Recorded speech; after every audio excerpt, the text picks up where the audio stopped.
has finally come. It's move-in day and I can't wait to share with you exactly how I've planned out and set up my new craft space. I'm transforming a spare bedroom in our new home into my new craft room. And after a very, very long time in my old space, I'm super excited about a fresh start. This room is smaller than my previous one, so it's been the perfect opportunity to declutter and reorganize many of my supplies. In today's video, I'll share with you how I planned out the space, how I've set everything up, and why I've put what where. Of course, we'll also chat about my favorite decluttering and organizing tips along the way. We also need to chat about the big problem I've found that I have not found a solution for yet. So I'd really love your help with that. I really thought this was going to be an overwhelmingly daunting task, packing up every single art supply that I own and moving it into this space.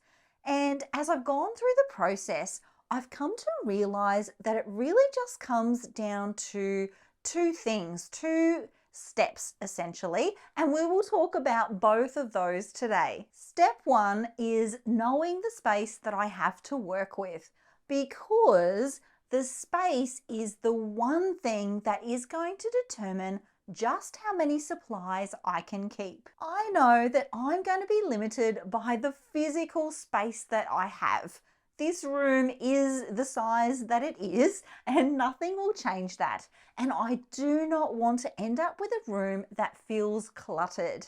I would much rather have fewer supplies to choose from than have to create and work in a space that's overwhelming to me. So here's a look at the room that I have. It is 3 by 3.5 meters, which I think is a pretty standard sized bedroom here in Australia. It is right at the front of the house and I get afternoon sunshine through those lovely big windows.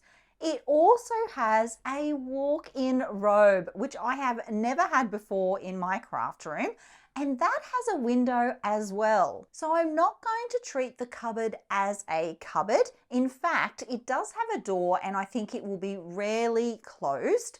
I'm rather thinking of that walk-in robe as an extension of the room. I'm really excited about that extra space and have been thinking a lot about how I can plan and organize that out to make the most of it. You might be surprised to hear that I am not focused on maximizing the space. I'm not looking for the most efficient way to store as many supplies as possible for this room. I'm only going to keep what can comfortably fit. This is what Dana K. White from A Slog Comes Clean calls the container concept. She explains this beautifully in a video. I'll be sure to link it below. Essentially, she says that containers contain. Genius, right? The container determines how much of anything you can keep, and this room is one big container. So to fill up my container, I need to start with the biggest items first, and of course that's going to be furniture. I do have a sneaky suspicion that not all of the pieces from my previous room are going to fit into this space. In fact, I know that's going to be the case. So I'll need a plan to figure out what's going to go where. I was super keen to nut out a plan before moving day.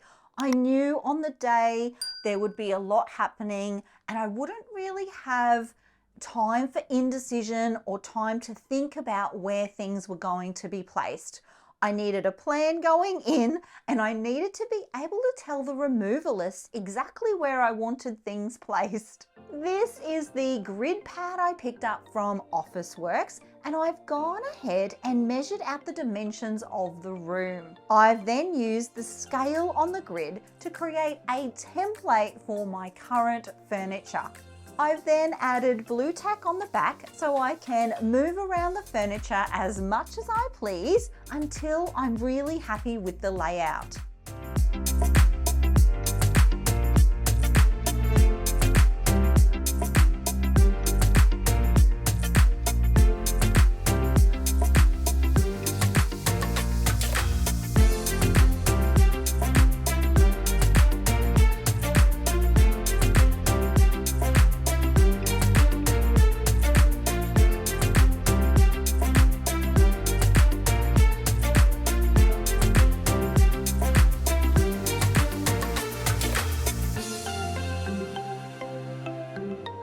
This was so much easier than moving actual furniture, and this plan gave me a really clear idea of how the room was going to feel once all my furniture was placed. On move-in day, I had the movers place the largest pieces of furniture first and just followed my plan.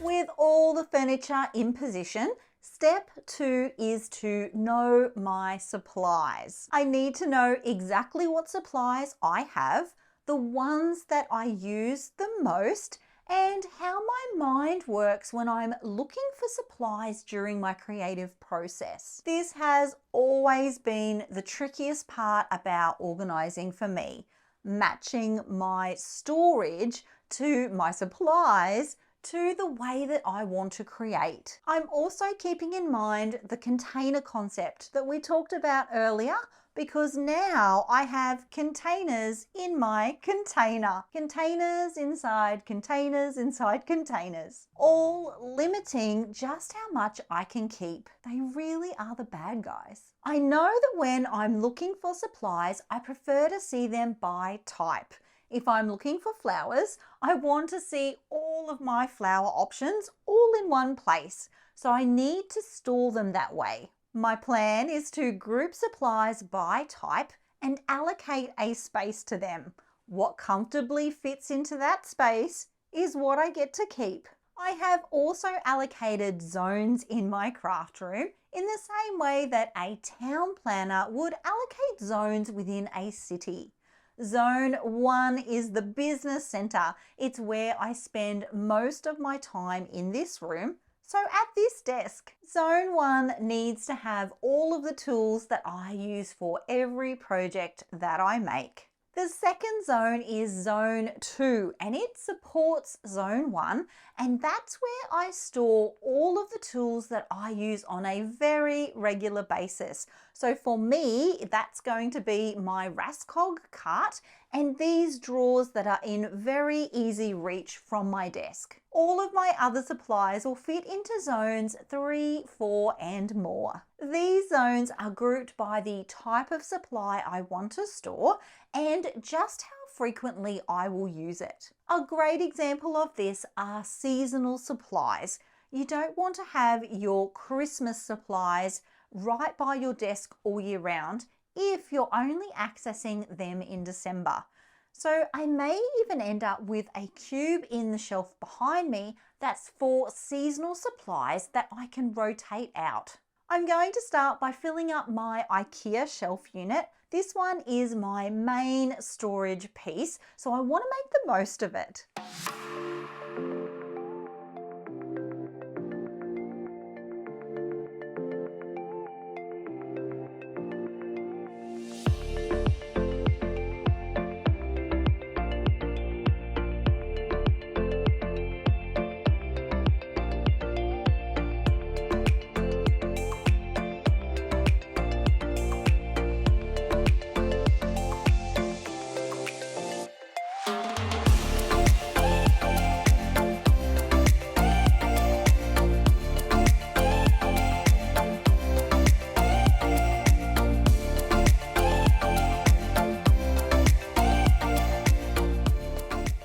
I have had this set up previously and it was working super well, so I'm not going to reinvent the wheel here.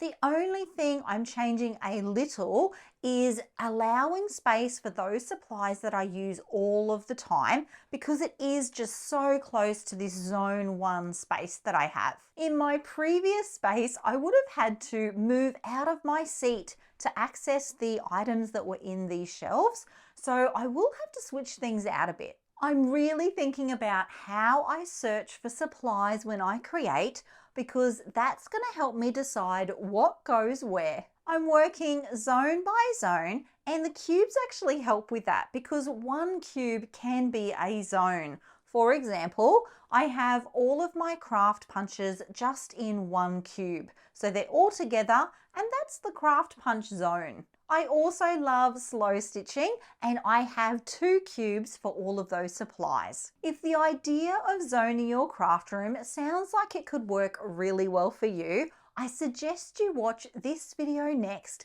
It's a dedicated one that I did in my old space, where I zoned out the entire room. There are other benefits to grouping your supplies. It's a great way to see exactly how much of something you have. You can be easily tricked into buying more than you need when you have supplies spread all over your craft room. Supplies will naturally look far less cluttered when grouped together.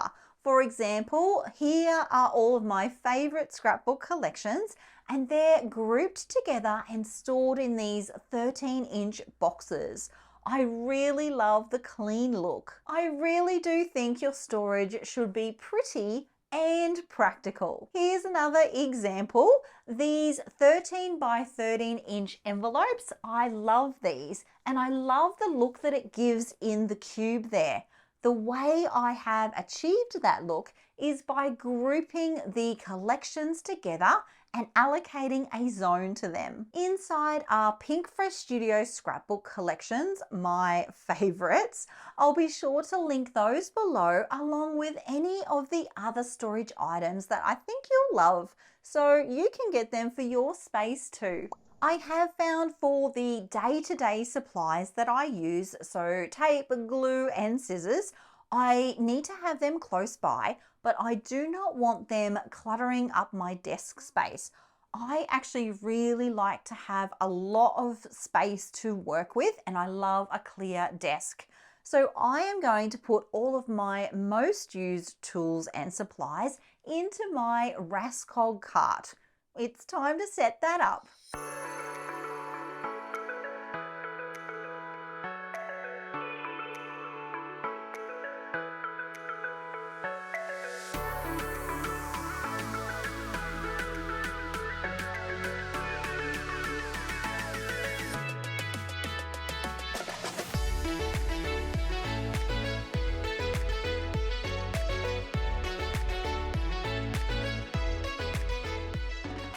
When filling up a space with supplies, it's really important to remember that everything should have a home.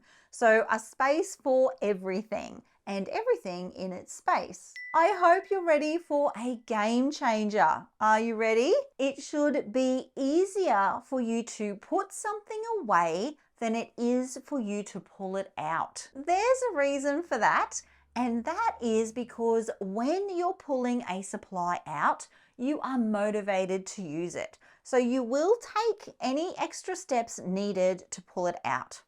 The same cannot be said when you're putting something away. You're not really motivated to put it away, so you need to make it as simple as possible. So simple, even a 5-year-old could do it. If you change up just one thing in your space from watching this video, let it be that one thing.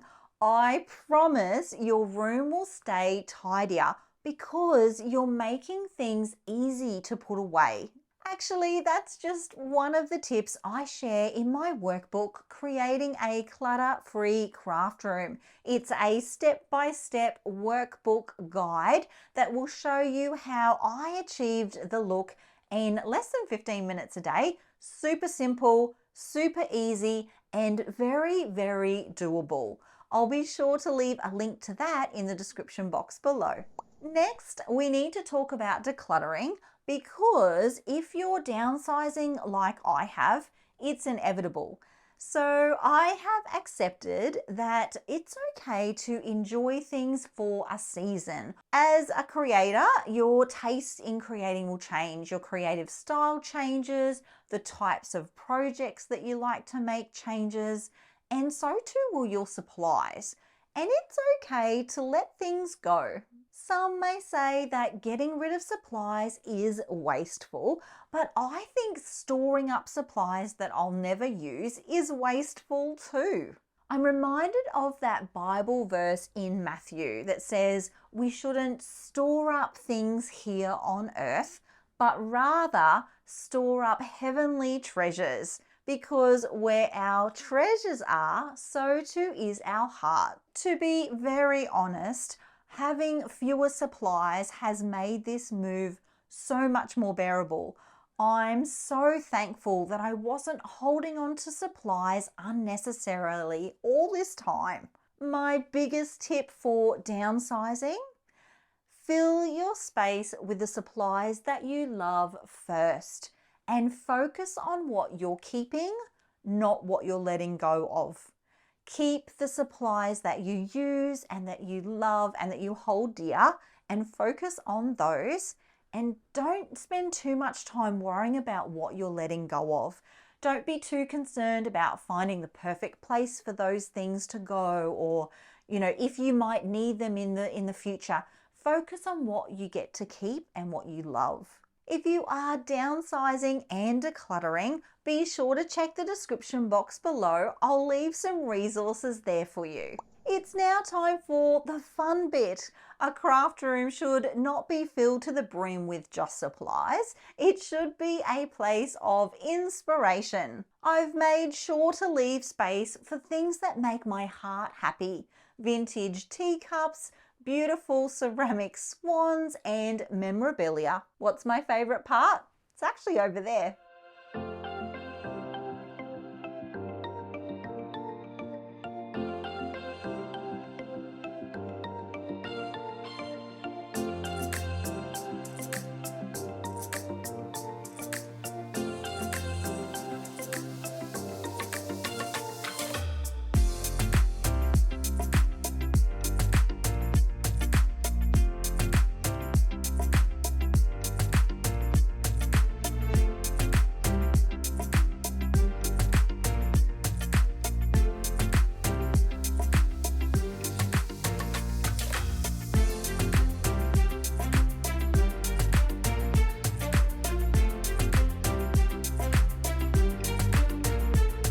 This feature wall is filled with artwork by Wendy Brightbill and my vintage plates, and I've positioned them in a way that allows me to grow my collection into the future. Before I show you my completed craft room, we do have to talk about the big problem that I found.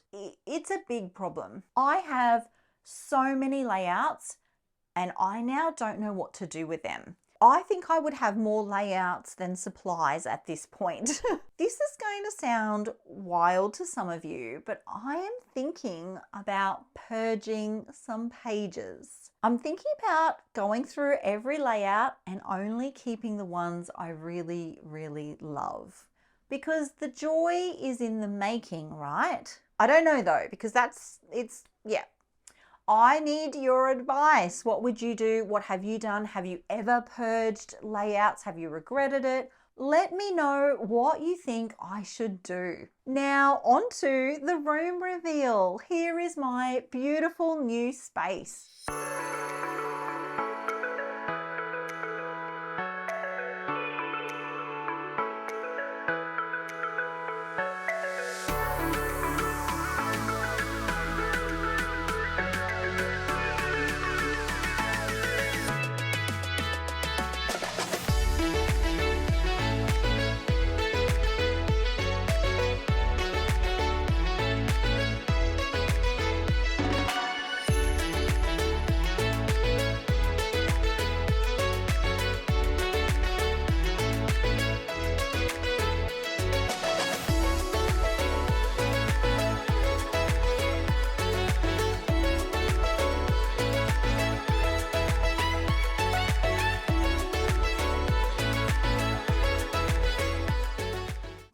notice my new table and chairs? Yes, they are new. The table is actually slightly smaller than my previous one, and the color just fits in really beautifully with our new house. And I felt like it really completed the space. It is still a work in progress, which is why I won't show you through every drawer and every shelf just right now. I do want to work out of here for a little bit and tweak and change things as I go along. I think I will do that for a few months actually, and then give you a full craft room tour where I show you every nook and cranny. If you spend more time looking for craft supplies than actually creating with them, you need to zone your craft room. It's super easy when you know how, and I share all of the details of that in this video, so be sure to watch it next. Thank you so much for being here, my creative friends, and your extra love and support through these past few months. I'll see you all again very soon. Until then, bye.